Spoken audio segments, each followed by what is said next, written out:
Olá pessoal, bem-vindos ao nosso canal. Bem, nós já temos aqui uma conexão utilizando o JDBC, né, que realiza uma iteração entre a nossa aplicação Java com o banco de dados, em específico, né, no nosso caso, o Postgres, né? Mas o que a gente tem que lembrar é que criar esse tipo de conexão é indiferente de qual banco de dados você vai utilizar, sempre tendo um ponto de atenção na URL, tá? No banco de dados, nas suas credenciais e, consequentemente, as dependências do qual banco você está utilizando aí na sua aplicação, tá? E aí, com isso, depois de a gente ter essa fábrica conexão, nós vamos começar, de fato, a ter a interação com as nossas tabelas, utilizando o recurso de JDBC na nossa aplicação. Então, num primeiro momento, pessoal, é sempre bom a gente pensar na organização do nosso projeto em pacotes. Então, a partir de agora, eu vou criar aqui uma convençãozinha de pacotes. Eu vou colocar aqui, ó, com.digital.tá.pronto.app, né? Vou colocar .app aqui, ok? Dessa forma, seguindo essa convenção com ponto, o nome do teu projeto, o nome da tua empresa ou o autor desse projeto, o nome da aplicação, vamos dizer assim, né? E alguma definição adicional para identificar esse pacote, né? Com isso, a gente pode também criar outros subpacotes. Por exemplo, eu vou criar aqui um pacote chamado SQL ou JDBC, para a gente mencionar tudo que for relacionado a SQL ou JDBC, a gente vai mover as classes para esse respectivo pacote. Também a gente vai criar um outro pacote chamado de model. O que é esse model? Quer dizer todas as nossas classes que possuem alguma relação com a nossa base de dados, né? Então, nós vamos começar agora a criar os nossos objetos com referência às nossas tabelas, tá? E depois nós vamos criar um pacote chamado de repository, ok? Esse pacote repository contém classes que têm interação com as nossas tabelas vinculadas aos nossos objetos, né? Ou vice-versa. Então, isso quer dizer que para cada tabela terá uma classe correspondente a essa tabela, por exemplo, cliente, serviço, ordem de serviço, e também nós teremos um recurso de repositório, o que quer dizer? Um repositório que adiciona um cliente, um repositório que seleciona os clientes, um repositório que exclui um cliente, vamos dizer assim, tá? Não se surpreenda se em alguns projetos tiver essa definição de DAO, quer dizer que é uma convenção histórica, né? Ou de legado, que quer dizer Data Access Object, tá? Então, a gente vai usar aqui só essa nossa convenção repository. Com isso, a gente vai começar a dividir aqui as nossas classes com seus respectivos pacotes mediante as suas propostas. Nesse caso, eu vou vir aqui e movo, vejam só, a nossa fábrica de conexão para o nosso pacote SQL, que poderia ser JDBC ou Connection, qualquer nome correspondente, tá? Aqui a gente já vai criar uma classe chamada Serviço Repository, seguindo a nossa convenção aqui. Esse Serviço Repository, ele vai ter toda a capacidade de interagir com os serviços no nosso banco de dados. E aí a gente vai precisar ter a nossa classe de serviço, né? Vamos dizer assim, que a gente já utilizou em projetos anteriores.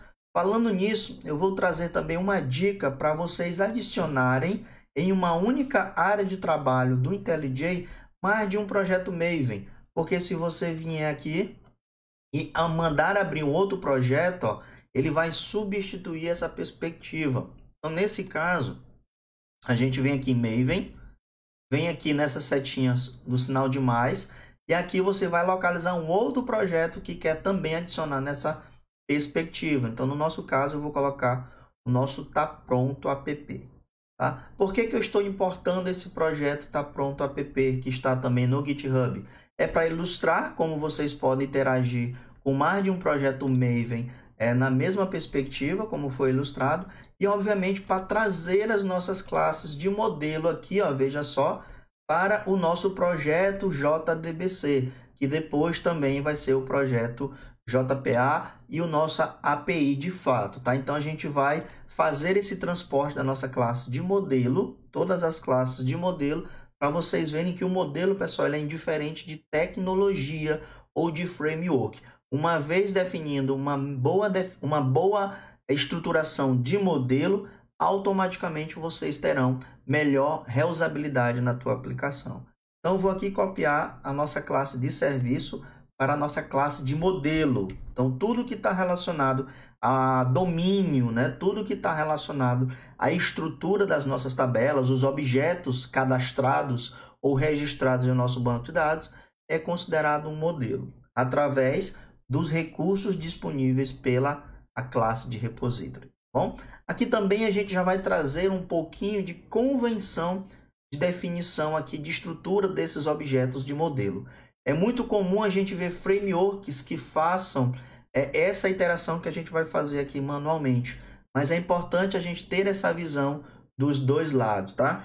Uma expressão ou um framework que é muito comum é o Lombok, que é uma ferramenta que ele disponibiliza a eliminação, né? A capacidade de eliminar alguns códigos repetitivos, mas no nosso caso a gente vai fazer por meio tradicional, tá? Então vou dizer aqui que eu tenho o meu serviço, ele tem o nosso ID, veja só, vou só mudar para integer para garantir aqui a nossa tipagem.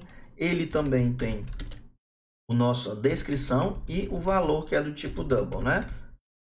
E aí como é que eu vou acessar os atributos de uma classe no qual eles são privados?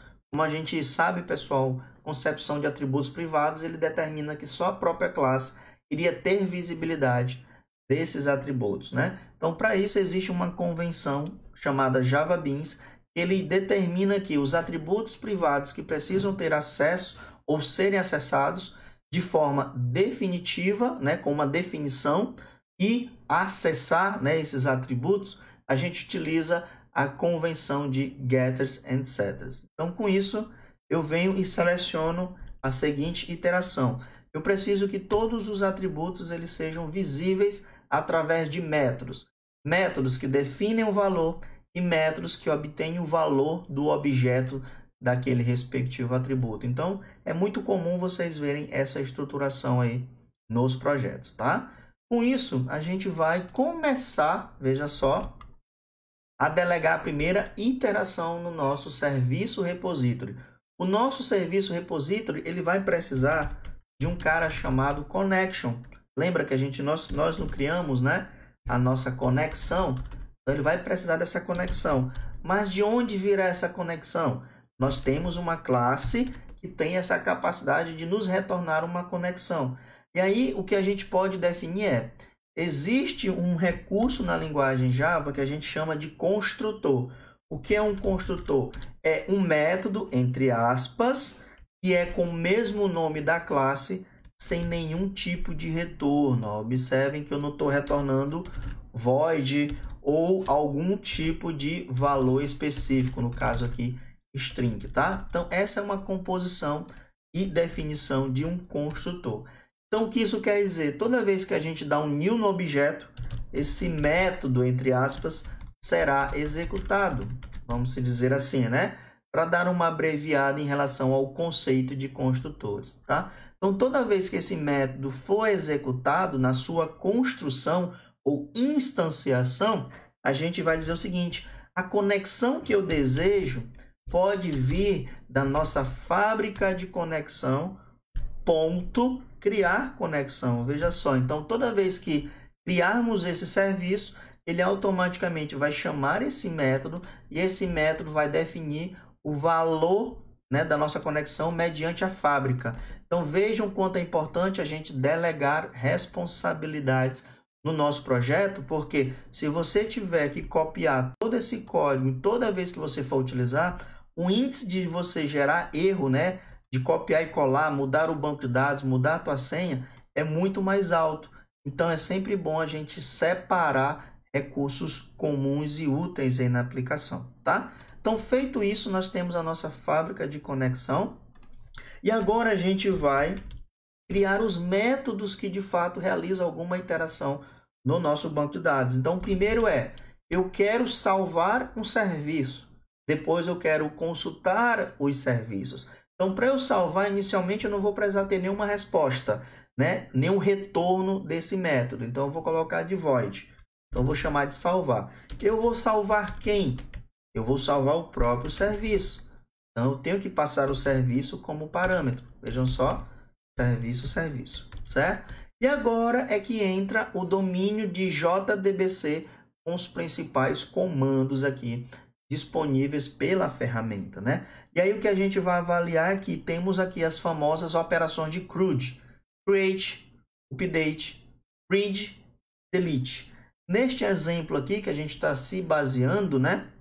Ele utiliza uma instrução de insert que a gente vai consultar, né? Fazer uma analogia de como representar essa estrutura de insert com o nosso cenário. Então, o que eu recomendo para vocês a partir de agora, pessoal, é que quando vocês forem buscar algum exemplo na internet, no tutorial, alguma referência, sempre tentar fazer uma reflexão ou uma referência com o teu projeto e não seguir propriamente dito todo o roteiro dos exemplos apresentados em qualquer plataforma, tá? Então, no próximo vídeo a gente vai de fato concretizar a nossa inserção, a nossa alteração, a nossa exclusão e a seleção dos nossos serviços, seguindo um roteiro, né, já previamente disponibilizado em alguma plataforma.